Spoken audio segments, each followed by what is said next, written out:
Go ahead and call the meeting to order. This is the regular meeting of the Bardstown City Council on November the 14th. I want to welcome everyone. See if I can get my agenda pulled up here.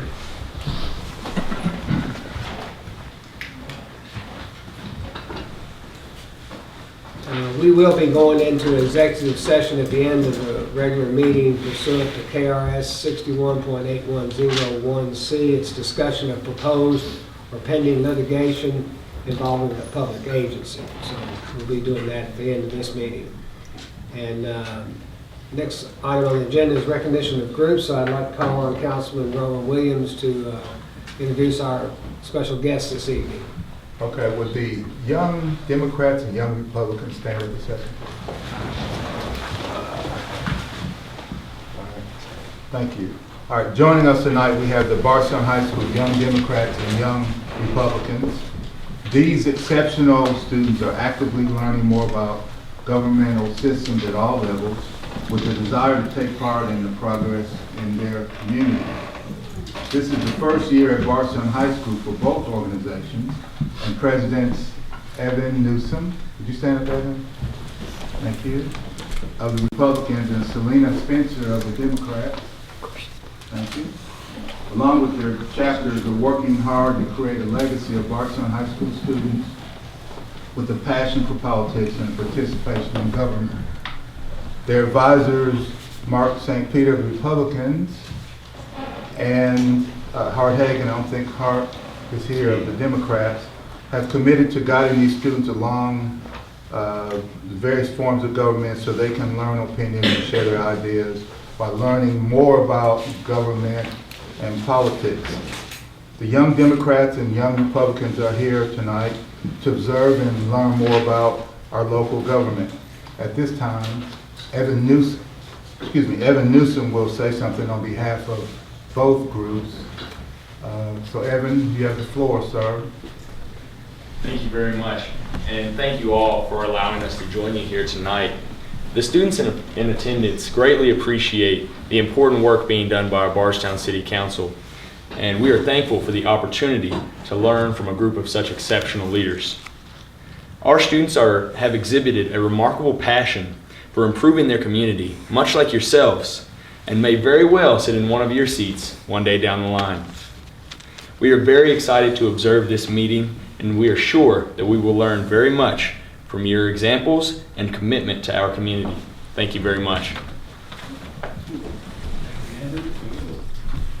We sure want to welcome all of you. I'm happy that you all could join us tonight. I know I saw some of you at lunch today at the Key Club in Kiwanis lunch, so good to see all of you here tonight. And, I think you'll find the meeting interesting because we got a little bit of everything tonight, so hopefully you'll enjoy your experience this evening. So we'll move on to our next order of business. Anyone from the public have anything they'd like to address the council this evening? Anyone else? Okay, seeing none, we'll move on then to agenda item number 6, which is the minutes of our council meeting from the 7th, November the 7th. Mayor, I will be recusing myself from the vote on that. If no additions or corrections, can we approve that by acclamation? Yes. Yes. Okay, thank you. Tracy, you don't have anything financial report? Okay. We have a first reading on ordinance number B 2017 telecommunication franchise. We had some discussion on that last week. Jeff Mills is with us tonight. I would ask someone to introduce that for first reading. Mayor, if I'm in order, I'd like to introduce ordinance number B 2017-16, the telecommunications franchise, and have a summary be read by our city attorney. Okay, we have a motion. Do we have a second? Oh, no, you don't need it. It's just he introduces it. I'm sorry. And I apologize to the Young Democrats and Republicans. This is going to get dry real quick. Ordinance number B, 2017, telecommunications franchise. An ordinance creating and establishing for bid a non-exclusive telecommunications or related non-cable franchise for the placement of facilities for the generation, transmission, distribution, and sale of telecommunications or related non-cable services within the public rights-of-way of the city of Bardstown for a 10-year duration. Summary. Now therefore be it ordained by the city of Bardstown as follows. Section 1 creates a non-exclusive franchise for telecommunication systems in the city of Bardstown.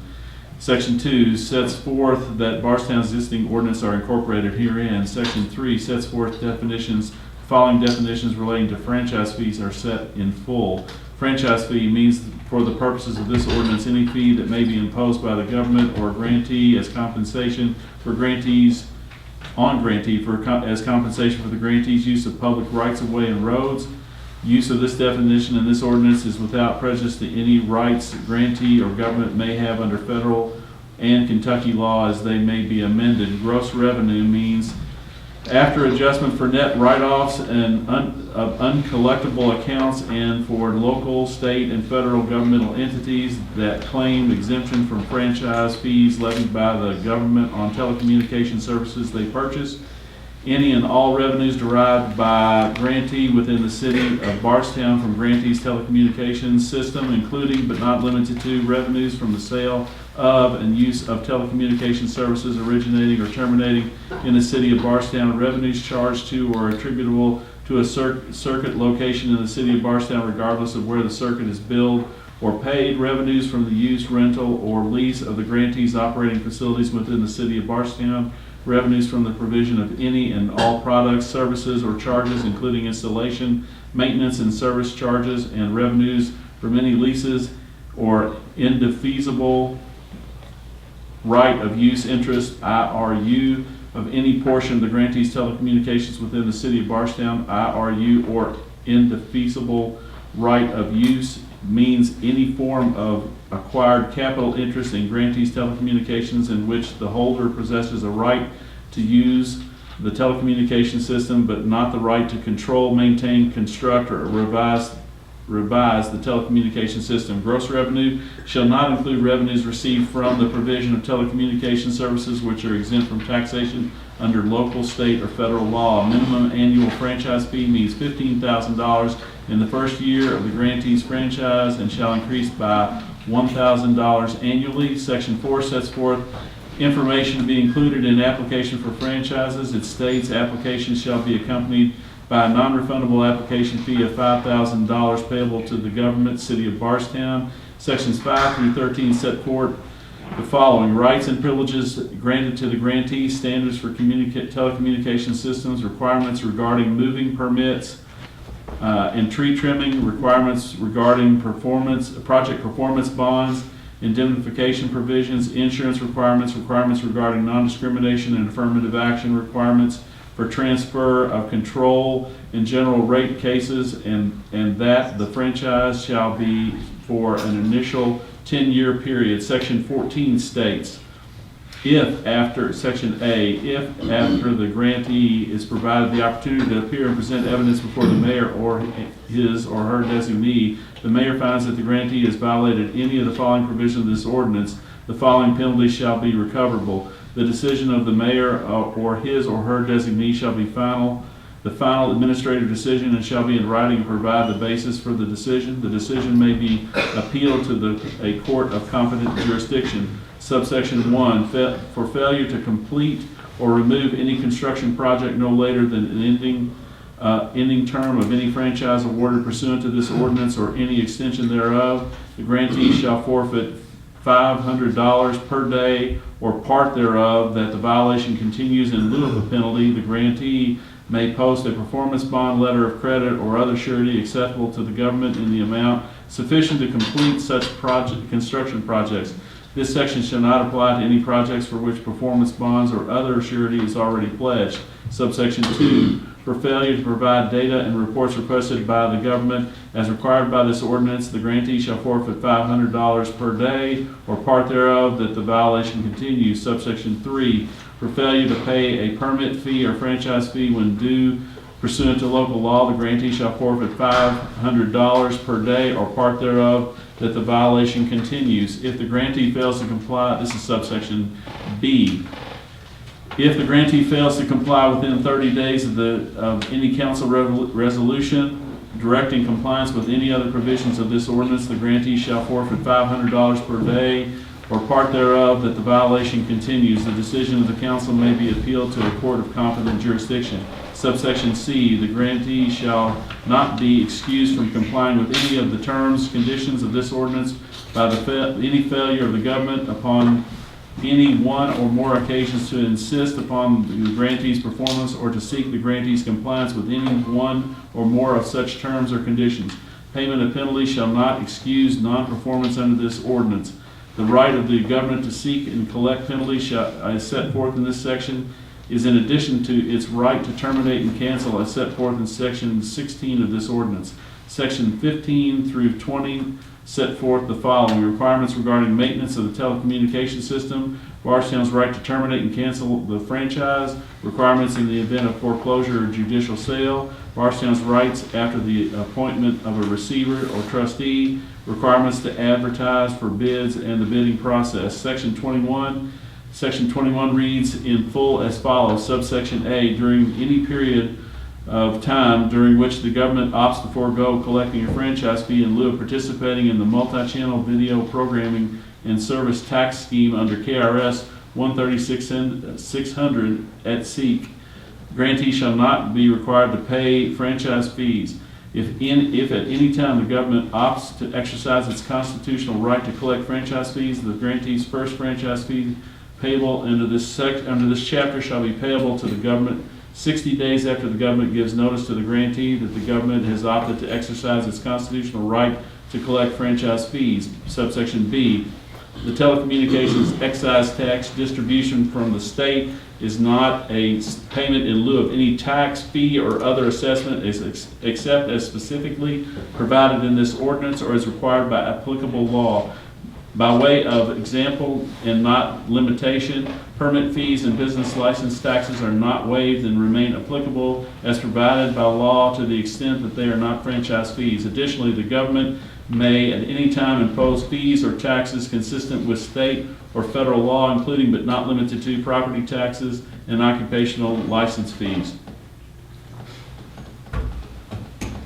C, if government exercises its constitutional right to collect franchise fees, the grantee shall pay an annual fee to the government, which must be the greater of either A, the minimum annual franchise fee, or B, an amount equal to either 5% of the grantee's gross revenues if the grantee provides telecommunications service to customers within the city of Bardstown, or if the grantee does not provide telecommunications service to customers within the city of Bardstown, an amount equal to $2 per lineal foot of facilities plus $1,500 per antenna or small cell.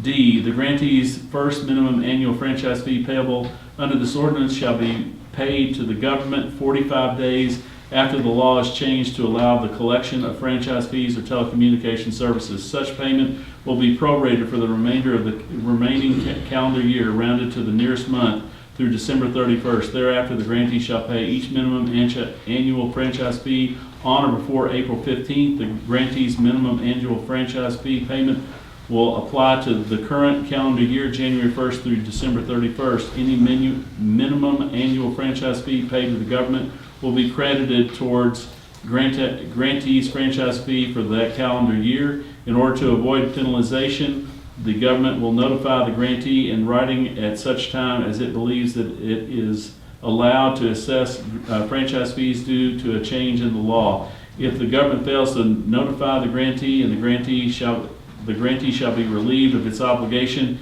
to any applicable penalty, but shall still be obligated to pay any outstanding franchise fees. E, gross revenue based on franchise fee payments to the government shall be computed based on the grantee's gross revenues from each calendar year quarter period, January 1st through March 31st, April 1st through June 30th, July 1st through September 30th, and October 1st through December 31st, and paid on or before the 45th day following each calendar quarter period during the term of the franchise created under this ordinance. F, facilities-based franchise facilities-based franchise fee payments shall be computed based on the grantee's lineal foot of facilities in the city of Bardstown as of January 1st of each calendar year and paid on or before April 15th of the calendar year during the term of the franchise created under this ordinance. G,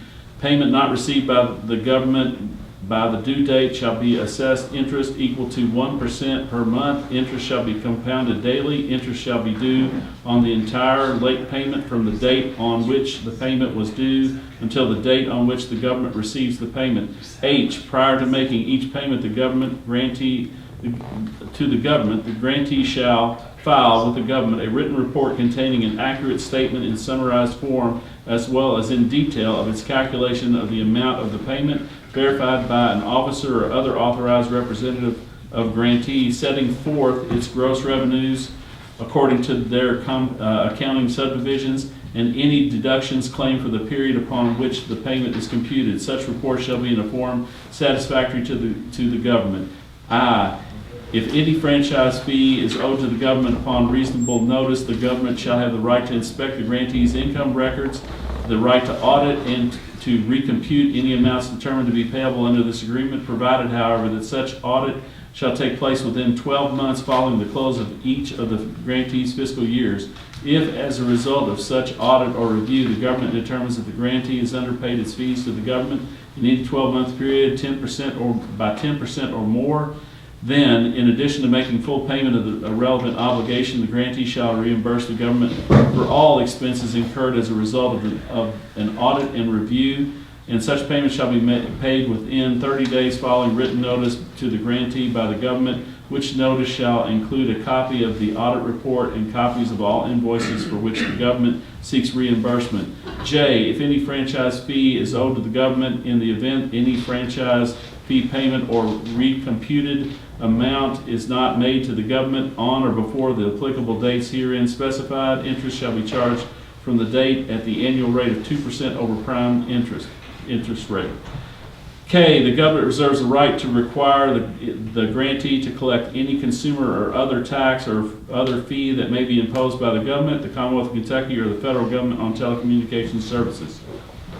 L, notwithstanding the above, the grantee shall be required to pay the government for an annual general permit in the amount of $12,500. This payment is intended to adequately compensate the government for its permitting and inspection of the grantee's construction activities in the right-of-way. Effective commencing on the first anniversary of any franchise granted pursuant to this ordinance, continuing for 1 year each anniversary thereafter, the annual general permit fee with respect to the ensuing 1 year period shall be increased by 3%. M, notwithstanding the above, the grantee shall be required to pay the government an amount intended to adequately compensate it for its permitting and inspection of the grantee's construction activities in the rights-of-way pursuant to code, and all attorney's fees that the government may incur relating to the franchising process, including but not limited to any attorney's fees relating to granting of the franchise and any transfer, renewal, or modification of the franchise. Sections 22 through 32 set forth the following: additional payment requirements regarding a telecommunication system, letter of credit and performance bond requirements, requirements regarding the discontinuing of use of facilities, requirements regarding offers of payment, provisions regarding foreclosure on forfeiture of a franchise. Laws of the Commonwealth of Kentucky shall govern obligations to comply with this ordinance. Requirements regarding designation of a local agent. No contractual relationship is created in favor of a third party. If any portion of the ordinance is unconstitutional or otherwise invalid, such infirmity shall not affect the ordinance validity, and the franchise created by this ordinance shall become effective when the bid for it is accepted by the council. This summary was certified by me, Tim Butler, City Attorney. Thank you, Tim. And just so that for the young Republicans, any summaries are typically shorter, but any provision that deals with fees, Democrats too, sorry. Anything that relates to fees or penalties that deals with money basically has to be read in full. And this is a 27-page ordinance, and that summary is 6 pages. So. Jeff, you want to give any more further background just for our audience tonight? I'm just here to pull my cable and see if there are any questions. This is a company that wants to put small wireless repeaters on existing poles around town. You may remember a couple of months back, several months back, that the same bunch proposed a 70-foot pole installed right in front of Haydorn. And we kind of said, well, wait, you gotta, and not only do they have to go through this process, they still have to go within the historic district before that board for review as well. But we talked them into attaching to existing utility structures wherever they could. They've got a lot of flexibility in where they can put, it's basically a repeater for a cell phone. It's an antenna about this tall that would go on top of a pole. And we think that, beyond this, we'll probably have, if they attach to us, the first one's going to be on an AT&T pole up by the depot for Mile Kentucky Home train. And that's on an existing pole that's there already. So we feel like, they've made the effort to make these, as low profile as they can. They look for spots where cell service is failing, and that's how they determine where to put them. And then we have some feedback through this mechanism and the associated franchise agreement that will come along with it to kind of work on the permitting process. And Jeff, last time there was a question about a prior franchise agreement with Bluegrass Cellular. That's not related to this. Not related to it. These guys are a total wireless solution. Any other questions for Jeff? Jeff, I just had a couple questions, and really Tim, last week, straightened most of it out for me, or what questions that I had, but it mentioned this being an exclusively non-entertainment video. In other words, it would be nothing that would ever compete with our own systems, our own infrastructure. Correct. The other thing would be, is this a benefit to our community, in your opinion? Is this something that we, other than the monetary side of it, is it something that will benefit us as a community? Oh, sure, yeah. I mean, anywhere that, if anybody's had a cell phone signal that's like bummed them out, this is going to address that. These folks put these in and lease that bandwidth out to anybody that wants it, including AT&T, but I'm pretty sure the primary targets are T-Mobile and Sprint. They could lease bandwidth to any cell provider. Okay. It's kind of a build it and they will come kind of company. I have a question about the income part of it. As I understand, it's a $15,000 minimum fee, and so much per linear foot. First, you don't get that unless you get a certain percentage. If they are customers within town, we get a percentage of revenue. Yeah. How would it work on the AT&T one? Well, AT&T has a kind of a unique situation where they claim a pre-constitutional charter across the whole state for anything they do. So they're a little bit different cat. Anybody other than AT&T has to go through this process. That's why Bluegrass Cellular Bluegrass Networks came before you to get the franchise to run the fiber between all of their cell towers here in town. So AT&T is saying they don't want to pay anything. Yeah, I'm not really sure they're a party to this. Yeah, but Linda's done. This is a model from Lexington, Louisville, a number of cities that Linda Ain represents, and she's worked with Tim and myself on getting this one before you. That's why it's so Alano, because it's everything but the kitchen sink to cover our bases. Jeff, when you say pre-constitutional party, you mean they're grandfathered in or they're exempt? Or? AT&T was an entity prior to the Constitution of the state of Kentucky, and that's why they claim, and nobody's challenged it successfully, that they don't need a franchise from anybody. Yeah, ask Linda about that one sometime the next time she's here. She's the expert on that, so I go with it. Any other questions on these particular words? This is first reading, so we might vote on. Okay, we'll move on to ordinance number B 2017-17, pawnbrokers. If I have someone to introduce that. Please, I'll introduce that, and maybe before I introduce it, I'll kind of explain what we're doing here. Both on this first reading and the last first reading, You heard us referring to ordinances. These are basically laws that we're passing for the city of Bardstown. Just like the state will pass statutes and the U.S. government will pass codes. This is the process we go through to pass a law within the city of Bardstown. We have to have a first reading here. We don't have a vote on it. Then after we have a first reading in the next meeting, generally it's the next meeting, we'll have a second reading, and that's when we'll actually vote on it. And it takes the council members to do that. That's a vote of the council members. And then once the second reading is done, we'll vote. Once it's voted, then it has to be advertised in a local paper. And generally the day it's advertised, it goes into effect. So that's a little summary about how we pass laws here at the city. All right, may I please, Mayor and Council, I'd like to introduce ordinance number B 2017-17, Pawnbrokers, Chapter 110. This will be an amendment to our Pawnbrokers ordinance, as I understand, to require a videotape of all transactions and some other requirements to help aid in maybe investigations of stolen property that people may try to pass off. Okay. Should we have Tim read the summary of it? Actually, Mayor, it's not a summary. We can read this one in total. Okay. It's just two sections. Ordinance number B 2017-17, an ordinance amending and adopted as amending an ordinance contained in the Bardstown Code of Ordinances, Chapter 110, Pawnbrokers. The City Council of the City of Bardstown does hereby ordain that Section 110.02.02 and Section 110.07 be amended as follows. Chapter 110, Pawnbrokers.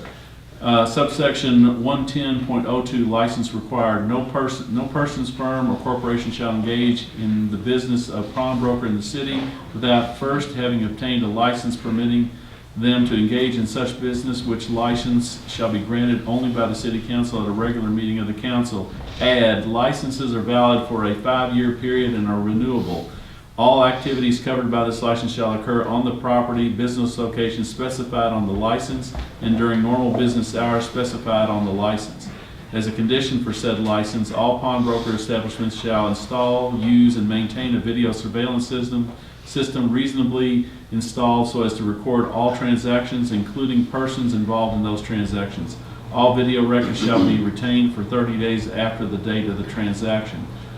Subsection 110.07, daily reports. Every pawnbroker in the city shall by 11 a.m. of each day make available to the chief of police of the city full, true, and correct written ad or electronic report of all goods received by him, whether by pawn or purchase, during the 24 hours preceding each report. The report shall describe the goods as accurately as practicable. Add, providing or filing incomplete, false, or materially inaccurate reports shall be considered a violation of this ordinance. And that ends the addition. The chief of police shall strike, furnish blanks to the pawnbroker, add, determine the format and manner of submittal in the addition for the report required by this subsection. All ordinances or parts of ordinances in conflict hereby are repealed to the extent of that conflict. This ordinance shall be in full force and effect following the publication as required by law. Thank you, Tim. You or Chief want to give me more background to the reason behind the changes? Yeah, I had a meeting. Matthew Hyder, County Attorney, asked that I meet with him and Detective Smith with the Bardstown Police Department, and we were talking about several issues. Of course, their issues were law enforcement related, and they were just talking about how that there was a potential that our ordinance, which hadn't been amended since 1958, the year of my birth, that maybe we could update the ordinance and bring some things a little more into the 21st century here and require things like the video. They had some issues with people taking items in pawn, not at their location of business, but at other locations, and that made it difficult for them to track potentially stolen materials and items. And so we hashed out several things that we might do. I worked with them and did this draft, and they've said that they think that it's good changes. Thank you, Tim. You think, Chief, you're okay with it? Yes, sir. Thank you. All right, we'll be taking those up for second votes next meeting. Next item on the agenda, reports of staff and committees. Joe, would you like to kind of just give any report on your cemetery meeting you had? Yes. We just, I guess our biggest issue this time was to get started on some of the renovation and of the 3rd Street shrubbery and bushes and so forth that have overgrown there. And it's in our budget to replace those, so we're going to get started on that hopefully by the end of the year. John, you had a question earlier. Did you want to ask about that? Well, I guess it's coming up on the municipal order, right? I guess, you know, Okay. I guess y'all recommend it, but the municipal order is being changed to allow only a temporary identification of a grave for 60 days, and that that couldn't, a situation came up that's brought to my attention. I don't want to really name names because it was a tough situation for family, but they couldn't get, because the burial was in the winter. They were told they shouldn't put the tombstone out till like April till the ground wasn't frozen to make sure it's going to stand and everything. They had a temporary one torn down. It was a new area for graves. People was taken down, not torn down. So the city took it down several times, and that person, they had people, family members, other people would go out and could not locate the grave, for several months because the city person would take down the temporary marker. And I'm just not sure based on that situation. Of course, it's the time of year that failed too. That was a problem. That 60 days would be enough. I just would hate somebody else to go out there because grave would probably be visited probably more in the first few months than it would maybe on a regular basis from there on out. But that was just something brought to my attention, so I just want to share it with everybody else. Councilman, what I learned from Philip Grubbs, who's key in maintaining the cemetery, is that they use the funeral homes and the monument companies used to use a sturdy metal marker, and that would withstand the elements of the winter and withstand the mowing and cleanup. And they have moved to a plastic holder with a paper insert. The paper insert and that plastic material it deteriorates in the weather, is hit by the mowing, then the edging. And so in the discussion of the committee, I learned that it's not typical to have a monument company come set a monument within 30 or 60 days. It's quite often 90 days or more. And so I think everybody involved in the maintenance and the marking of the cemetery would be open to other ideas so that we don't run into that situation. Yeah, like I said, former employee, I think the way it was kind of harshly enforced. I just don't think anybody would do that again. But well, I don't think that's the nature of the way it's being administered now. I would agree. Yeah. And so I think we're that- hoping But to a regulation, once we do it, maybe we ought to define how the temporary markers ought to be. If they're going to stay up there, they got to be durable enough. We could certainly make, insist on a requirement of that nature, something a little more sturdy, and then extend the length, so, We'll have another meeting in a couple of months. We'll try to maybe follow up with your, and see what we can find out about that. No, I just thought I'd bring that up to everybody while we're making this particular change. Sure. All right. Maybe we can talk later about that. Want to make sure that doesn't happen again. But other than that, it was just typical 2-month meeting.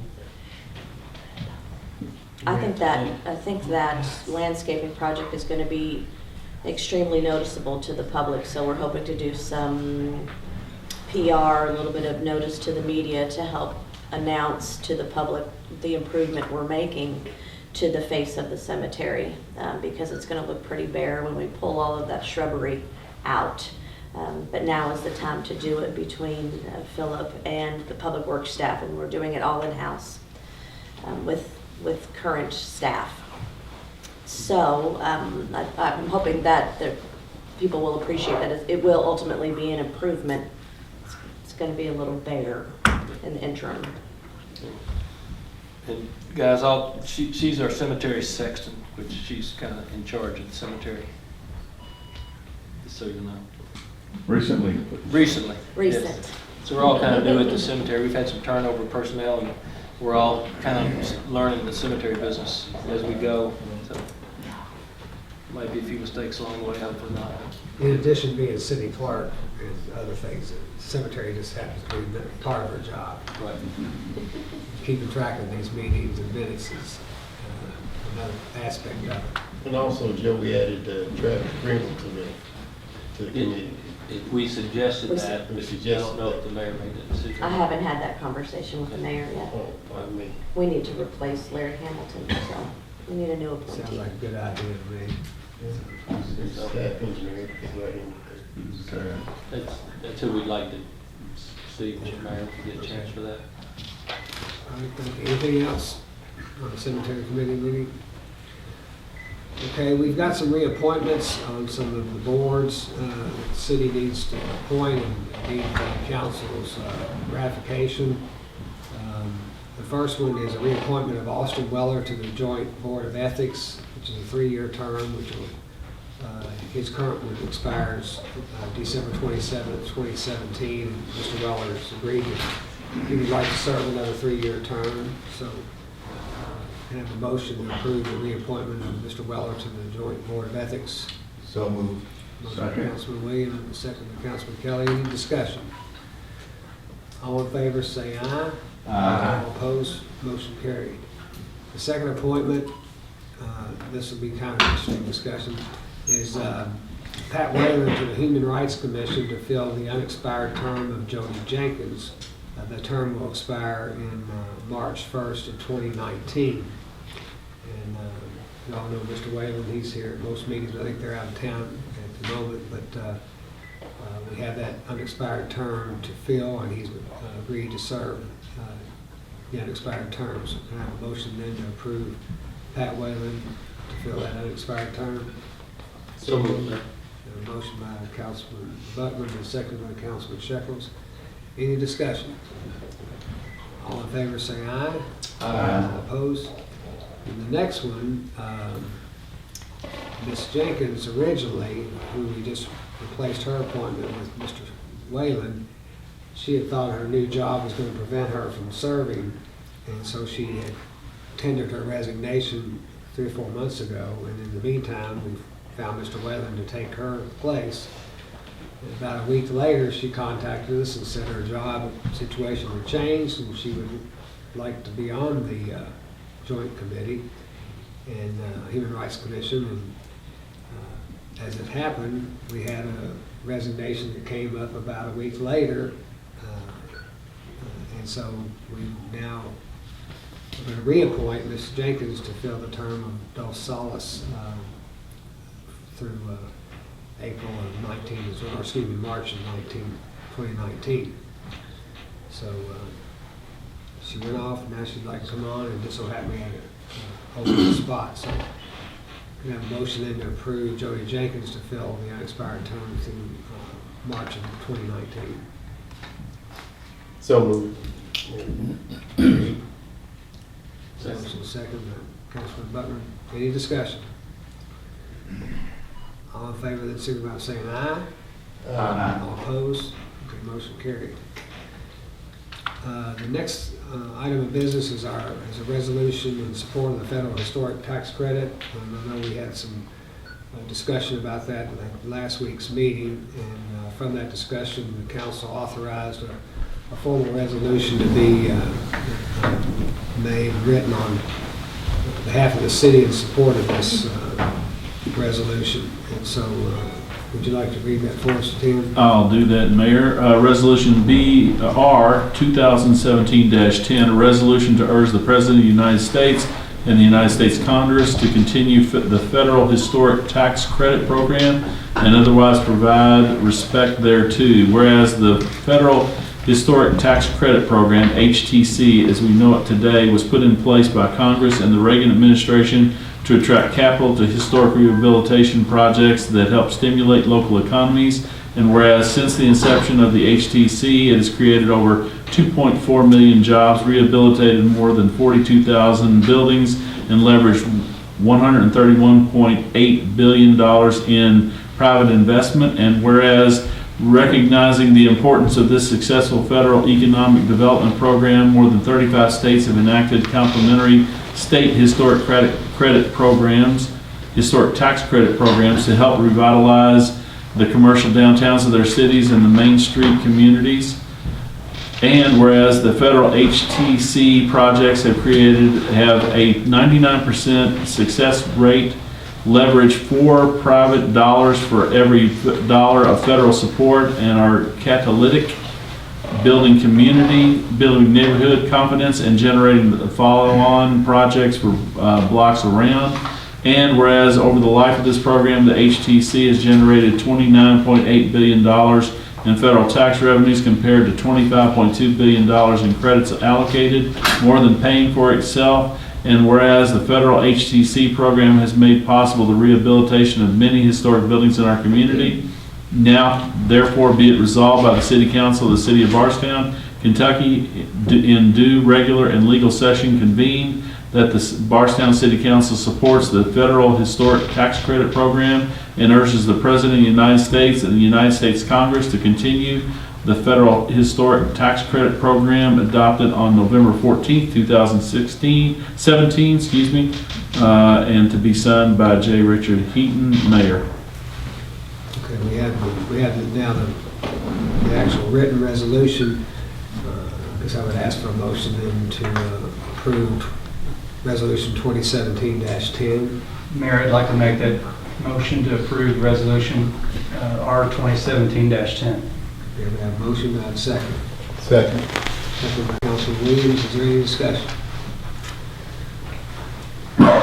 Would like to thank Shay Jennings, who heads up our Historic Review Board, for her work on this resolution, and then she and I are working together also to draft some letters of support on behalf of the city to our congressional delegation, Congressman Guthrie and our Senator McConnell and Senator Paul. So hopefully they will see the importance of the program. They have acknowledged it in the past, but probably in Kentucky there's not too many cities that have probably benefited any more from this than we have, with our designation as America's most beautiful small town and the many other awards we've received in terms of the best places to live and retire, site magazines for industrial development and so forth. It's all goes together, the impact that our city makes on people when they come in. So a lot of it's been done because of these tax credits in place, particularly in our historic district. So, Yeah. So, maybe these young people would like to know that I think our Historic Review Board was established maybe, Rashay, almost 50 years ago. And I think that, the people that had that in mind and stepped up and did that has really, this town has benefited greatly from these historic buildings being saved. And it's important that those buildings stay in place, guys. It's the very fabric of what our old town's about. So it's important that we get these tax credited because there are no real advantages to the old buildings except just for saving them. But from a cost standpoint, it's a lot more expensive to save an old building than it is to build a new one. So every little tax advantage and break you get is welcome. And we don't want to see this go away because it is a very nice incentive. but it has made a significant impact for us, because I can tell you from the standpoint of attracting new investment, both whether it's CPA is coming to town, or someone going to put in a daycare center, all the way up to a $150 million distillery. The impact of the feeling you get when you drive into this community as a parent to those people, and it's been relayed back to me on more than one occasion. These people that the impact of our well-preserved, vibrant downtown community is very important in our recruitment of new businesses, be them small or large. So I can't underestimate the impact that these credits have been for us in that regard. So, and that's kind of the message we're going to send to our congressional delegation, that these things don't happen in towns not unlike Bardstown. So, No, that'll happen if you vote. You need to vote on that resolution. oh, that's right. You had a motion. And we're in discussion. Yeah, I think you were just getting ready to move on. No, we're going to vote. Okay. I do have a motion and a second. So any other discussion? I'll get off my soapbox. Okay, all in favor, signify by saying aye. Aye. Opposed? Motion carried. Thank you. Okay, we do have a municipal order that came as a result of the cemetery committee and a recommendation to revise some of the rules on the cemetery. So, Tim, would you mind? We need to introduce No, it's just a municipal order. We don't need- municipal order. Okay.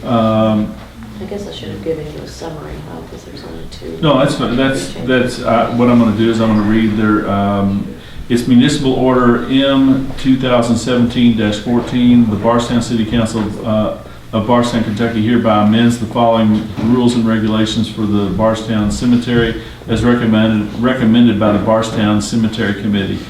And I'm just going to read the changes. Subsection 5, the grass area surrounding monuments shall be maintained solely under the supervision of the Public Works Superintendent or City Groundskeeper. No embellishments to the grass areas surrounding the monuments are permitted by the owners of the deeded lot during the dates of strike November 1st, add November 15th, through strike January 15th, add March 1st.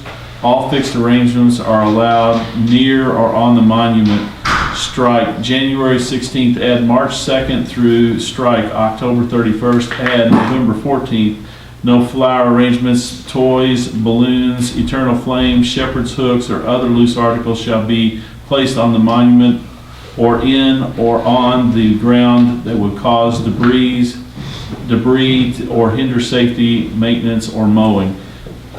Section 6, add all funeral home temporary markers placed on new burials shall be removed after 60 days. Strike all funeral home temporary markers placed prior to March 15, 2015 will be removed. And that is the extent of those changes. Motion then to approve the amendments to municipal order number M 2017-14. So moved. Motion by Councilman Butler, do I have a second? Second. Second by Councilman Shekels. Any discussion? Yeah, Of course, we have a 60-day in there still. I don't know if we needed to pass this on the 60-day now for the immediate need, or we could wait till we looked at it, or the other thing, I guess, it says a funeral home temporary markers. That doesn't say if somebody else replaced a funeral home with their own temporary marker, whether this would apply or not, you know. I guess those are some questions I've got. I don't know if that's a common practice or not. I know it's one situation that they It was. weren't allowed to do that either. I mean, that could technically be the monument, you know. I don't know if there's guidelines on monuments. There are. Okay. There are, and it's detailed. It must be installed by a monument company that has a business license, that has their insurance policy on file, and is approved by the city. So Okay. not any monument So they company. wouldn't allow them to put their own. No, no, sir. And if you all meet every 2 months, the Every 60 quarter. day, every quarter, well, probably the next meeting is going to be somewhere close to the next 60 days. So if there's a change, they could come back with another change at that time.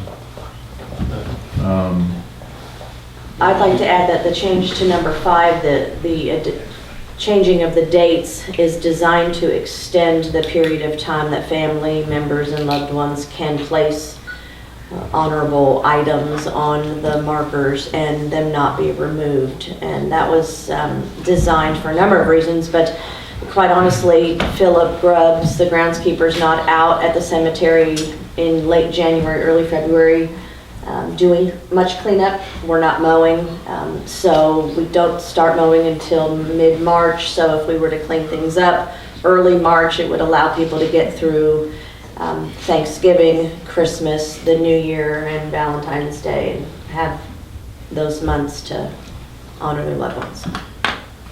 That's the date change goal.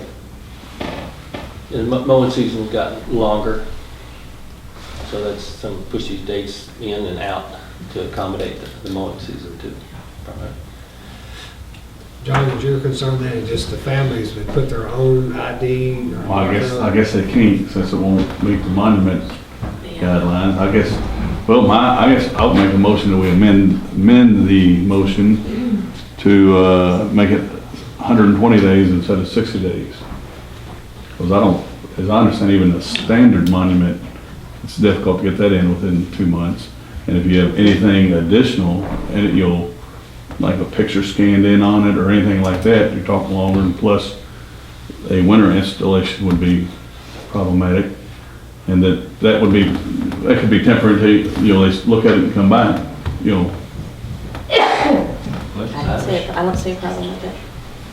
I know it's a little bit of a problem mowing and everything, but that would just be for new graves, You're referring to number 6 on that? Yes, that make that 120 Change from days. 60 to 120 Yes. under number 6. So the addition would read, all funeral home temporary markers placed on new burials will be removed after 120 days. Or should it say all temporary markers placed, not just funeral homes? No one else other than the city personnel are authorized to place any markers on any So- grave. So we just, So funeral home or monument company, those are really the only two. Or city personnel. So Councilman Buckman, if you are in agreement, you'll either have to rescind your motion or amend it. Well, actually, I just need a second on mine, then we would vote Okay, on I'll the second amendment. yours. And then we would vote on the whole motion this way. Okay, we have a second on amended to 120 days rather than 60. Councilman Williams? Any other discussion on that amendment? And that would be to adopt the amendments to the rules with the change as noted by Councilman Kelly. So we need to vote on this amendment from Councilman Kelly before we take a vote on the full. Oh, I'm sorry, you were just doing the change to the, okay, yeah, then that's true, yes. So the amendment may fail, and the whole thing may pass with 60. True Okay, enough. so we have a motion and a second to amend paragraph 6 to be 120 days as opposed to 60 days. Is there any other discussion on that? Seeing none, all in favor, signify by saying aye. Aye. All opposed? Okay, the motion is carried. And then we have a motion and a second to approve municipal order number M 2017-14 with these changes to our paragraph 6. We have a motion and a second on that. Is there any other discussion?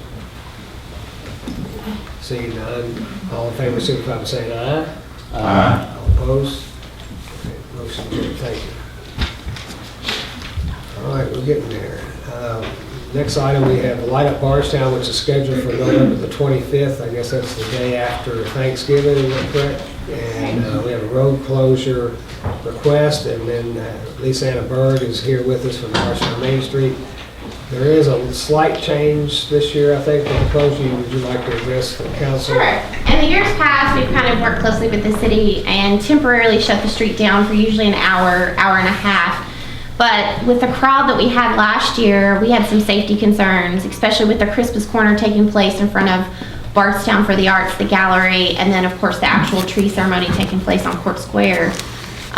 So we wanted to keep the attendees' safety in mind first and foremost. So this year we're just asking to file an encroachment permit to have not only the top of Court Square, but also the first block of North 3rd for 3 hours. That would be from 5 o'clock because activities actually kick off about 5:30. So we want to make sure that we get the street shut down and secure. So we're asking for 5 o'clock till about 8 o'clock. Will we have to keep it till 8? We don't know. We just want to see how the crowd, what they, as in terms of activities going on, how long they hang out, and address it. We've been in communication, of course, with the Bardstown Police Department for traffic control, and then the fire department as well. And then in addition to that, we'll have third-party security just there for cleanup necessary and so on and so forth.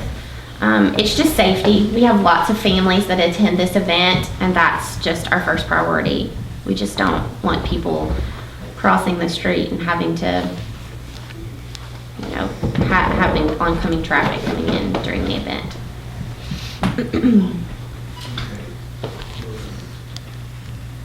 Then we'll, of course, assuming this is approved, we will make that request directly to District 4 and Transportation Cabinet over Elizabethtown. We have a motion then to approve the request by Main Street for the street closure from November the 25th for Light Up Bardstown. It's actually the 24th, Mayor. Oh, I'm sorry, 24th. Mhm. I think the agenda said 25th. It did. All right, sorry. So do we have a motion then to approve it for the 24th? So moved, Mayor. We have a motion by Councilman Williams. Do we have a second? Second. Second by Councilman Kelly. Any other discussion? Seeing none, all in favor, signify by saying aye. Aye. Opposed? Motion carried. Thank you, Lisa Anna. Thank you. All right, any comments from the council members? Everybody okay? We have 2 deed requests, cemetery deed requests from Sharon Downs, the transfer of 1 grave, and then Alta Kurtz, transfer of 1 grave, or excuse me, purchasing of 1 grave. Approve that by acclamation. Okay. All right. Chief, I'm going to call on you then and finally get to the exciting part of the meeting, maybe. We've got the introduction and swearing in of 2 new assistant police chiefs, so I'll let you at least give us an introduction, and then we'll have them come forward and be sworn in. Absolutely. First, I'm going to start with the introduction of Joe Seeley. Joe is a veteran of the United States Air Force. He served our country in both Desert Storm and Desert Shield. Joe holds a bachelor's degree from the University of Louisville in organizational leadership and is currently pursuing his master's degree from the University of Cumberland in Justice Administration, which he shall have in early spring of 2018. Joe is a graduate of the FBI National Academy and the Southern Police Institute. Both are executive leadership courses. Joe was hired in 1996 with the Louisville Police Department. Joe served as a narcotics detective prior to his promotion as he started up the ranks with the Louisville Police Department. After his promotion, he served as a patrol commander and then a commander for the forensics unit. As a forensics unit commander, he supervised for the processing of all crime scenes. Joe was promoted to lieutenant in 2009 and ended up retiring out as the traffic unit commander. Joe led over 143 personnel, both civilian and sworn. He managed budgets and equipment, evaluated operational strategies for the unit. Assistant Chief Joe Seeley will be in charge of the Administrative Bureau, which will also include traffic and special events for the city of Bardstown and Bardstown Police Department. Something that was important to note is Joe planned and managed all traffic details for high-profile events in Louisville, including such events such as Thunder Over Louisville. He planned all traffic events for the Kentucky Derby, the Kentucky Oaks, all presidential details that came in, U of L football games, any large-scale events that came into the city of Louisville. Those were planned by Lieutenant Seeley at the time when he was with Metro. The most important events now that Assistant Chief, soon to be sworn in by Mayor Heaton, is going to be doing is Assistant Chief is now in charge of Light Up Bardstown and Bardstown's Christmas Parade. So the city of Bardstown has gained a valuable addition in hiring with Assistant Chief Joe Seeley. So LMPD's loss when he retired from there is definitely Bardstown Police Department's gain, and the city of Bardstown is a measurable asset to our community. So introducing Joe Seeley. Go ahead and introduce Kevin as well. I'm going to swear both in the same. And then, you come up here for a minute. And then the next, I'm going to be introducing Kevin Thompson. Kevin is also a veteran of the Kentucky Army National Guard. Kevin also holds a bachelor's degree from the University of Louisville in Justice Administration. Kevin is a graduate also of the Southern Police Institute, is again an executive level leadership class. Kevin was hired in 1994 with the Louisville Police Department. Kevin was honored with the prestigious awards of Rookie of the Year and twice honored with Exceptional Valor. To get the Exceptional Valor Award, you have to be in a situation that is a life-threatening situation in your career. Kevin was in those situations twice through his career with the Louisville Police Department and the Louisville Metro Police Department, and was lucky to survive both of those incidents and was honored with those Exceptional Valor Awards. Kevin has a vast array of experience with his time with the Louisville Metro Police Department. He also served as a narcotics detective prior to his promotion to sergeant. He was a member of the SWAT team, and then he was promoted to sergeant and was a SWAT team entry commander for the SWAT team. Kevin was a sergeant for the Flex Platoon, which was responsible for implementing strategies to reduce street-level narcotics. Kevin was an investigative sergeant for the Public Integrity Unit for the Louisville Metro Police Department. The Public Integrity Unit investigated criminal investigations involving government employee, government corruption cases. Kevin was also an investigative sergeant, or a sergeant for homicide. He was responsible for investigating all homicides, suicides, suspicious unexplained deaths, and adult missing persons. Kevin was promoted to lieutenant and served as a patrol sector lieutenant, which was responsible for, in the division, when you're in a division, you're responsible for, at that division, he was responsible for all investigative units within that division. He was then promoted to the rank of major, where he commanded the 4th Division. The 4th Division was the busiest division in Louisville Metro Police, supervising over 115 personnel, both sworn and civilian. Responsible for implementing strategies to reduce crime and problem solving and criminal activity.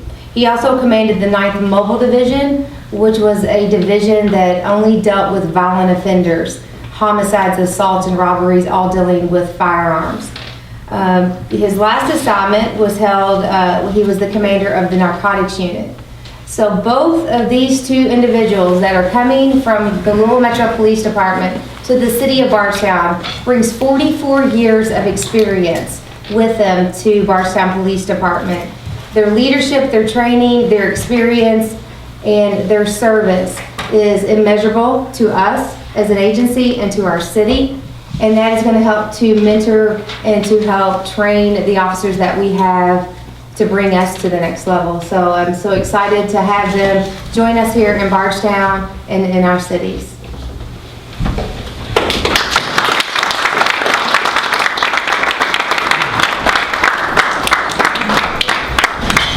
Thank you, Chief, for the wonderful introduction, and I hope you all don't take this as sort of an initiation to put you through such a wonderful evening of meetings. But you know, when you have an event like this, you typically wait for the grand finale or the main part of the event to be at the end of the meeting, and so that's why we've put you on this part of the agenda, because we are so grateful that you two gentlemen have chosen to join our police force here, and your history and your experience will bring some much needed experience to our department. And I think we're getting close to being fully staffed now as well, with the addition of you two fine gentlemen. So I'm going to swear both of you all in at the same time, so if you raise your right hand. I, Larry Joseph Seeley, and Troy Kevin Thompson do solemnly swear that I will support the Constitution of the United States and the Constitution of this Commonwealth, and be faithful and true to the Commonwealth of Kentucky, so long as I continue a citizen thereof, and that I will faithfully execute to the best of my ability the position of police officer according to law. I do further solemnly swear or affirm that since the adoption of the present Constitution, I, being a citizen of the state, have not fought a duel with deadly weapons within the state nor out of it, nor have I sent or accepted a challenge to fight a duel with deadly weapons, nor have I accepted as a second, or excuse me, have acted as second in carrying a challenge, nor aided or assisted any person thus defending, so help me God. Congratulations, and welcome you all to the police. Thank you, Mayor. City of Bardstown. Thank you, sir. I wanted to ask you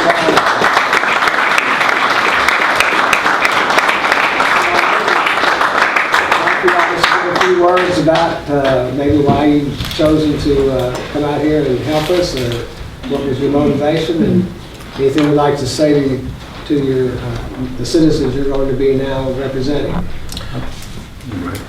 I'd like to thank the chief, the mayor, and the city council for the confidence, and along with my wife for supporting me through this endeavor. When I retired, I was not done with public service. I've done that through my whole life, and I'm very excited to be here, and I promise to do all I can to make Bardstown a safer and better place to live, work, and play. And I've talked to my wife about maybe moving out here as well, so it's a beautiful place. Thank you, Kevin. Again, I'd like to thank the chief for the opportunity also, and you, Mr. Mayor. And y'all were talking earlier at the meeting about, drawing in the businesses and all and seeing the city. And really, when you come out here and you see your downtown district and area, and it is inviting. And the opportunity to work here, I appreciate that. And I'm looking forward to it. And hopefully can use my skills, abilities, past training to help better it for all the citizens here. Thank you.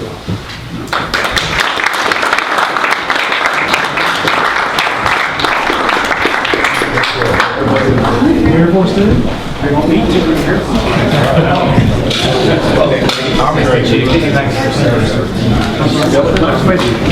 I saw you Friday. Were you on the corner Friday in downtown? We were down there, yeah. I was buying a great big RV, that's right.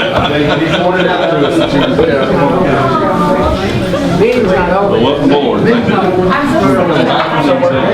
Get right head out. We were at Nashville. Oh, okay.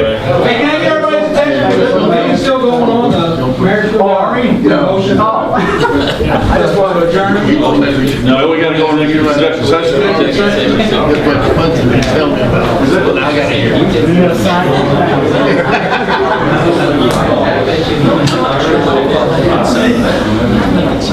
Before we do go into executive session, I do have one other thing I'd like to say in regards to our police and fire and first responders. We had a tragic event happen last Friday with a fire on Sunset Drive and a fatality. And I wanted to share particularly with both our chiefs being here tonight, Chief Montgomery from the fire department, Chief Cressing from the police department.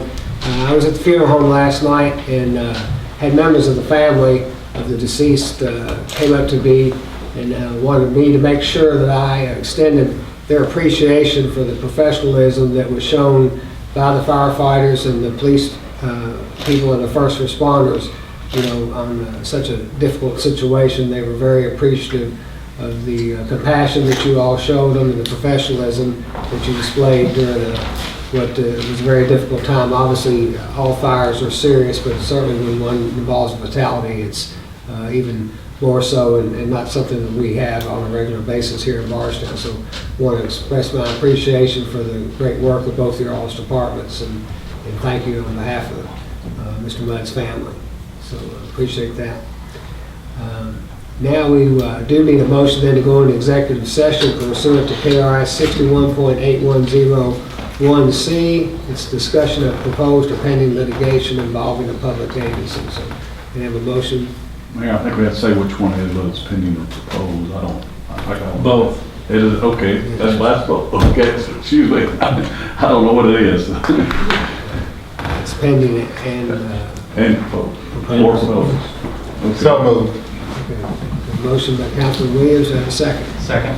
Second by Councilman Jones, any discussion?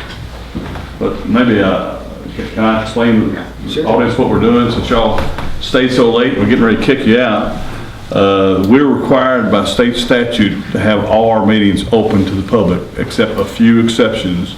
Some of them, if we want to discipline an employee, it's not good to have that out in public where, we can talk about the situation before we take any final action. This one here, there's a pending or proposed piece of litigation. Of course, we can't, if we talk about out in public what our strategy is on litigation, we wouldn't be very successful very often if everybody knows how we're going to handle it. So, but now, before we can't take any action at all in closed meeting. When we come out, if we decide to file suit against somebody or to settle a case or something, we still have to make a motion in open session and do that.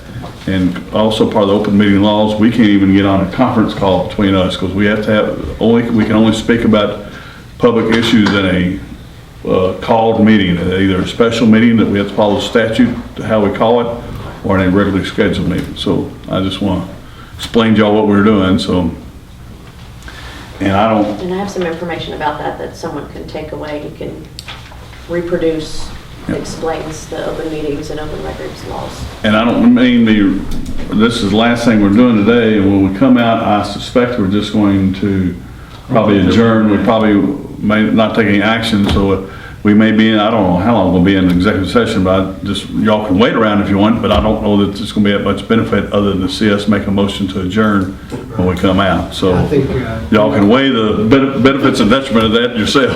I would like to again thank all of you all for your attendance and your interest in government, and I would echo what Councilman Kelly said. I think it'd probably be better for you all to adjourn. I don't know if there's ball games going on down the street. I know there's some good ones on TV right now, if anybody's interested. So I would recommend that you all might take leave.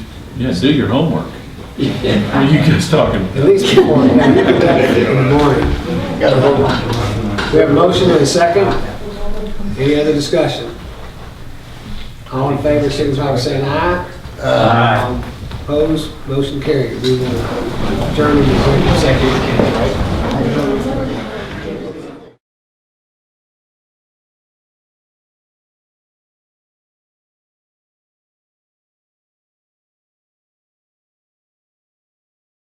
I do need a motion then to come out of the executive session, go back into regular session. Mayor, if I'm in order, I'll make a motion to come out of the executive session pursuant to KRS 61-10 1C. 810. What else? 61.8101. Yeah. There we go. Second, Mayor. Second, any discussion? All in favor say aye. Aye. Opposed? Let the record show that we took no official action while we were in executive session, and that there's no further action to be taken on those matters this evening. So unless there's anything else to come from the council, I'd ask for a motion for adjournment. So moved. Motion by Councilman Williams, I have a second. Second by Councilman Kelly, all in favor? Aye. All opposed? We are adjourned. All right. Y'all getting ready to leave. Thank you, Jim.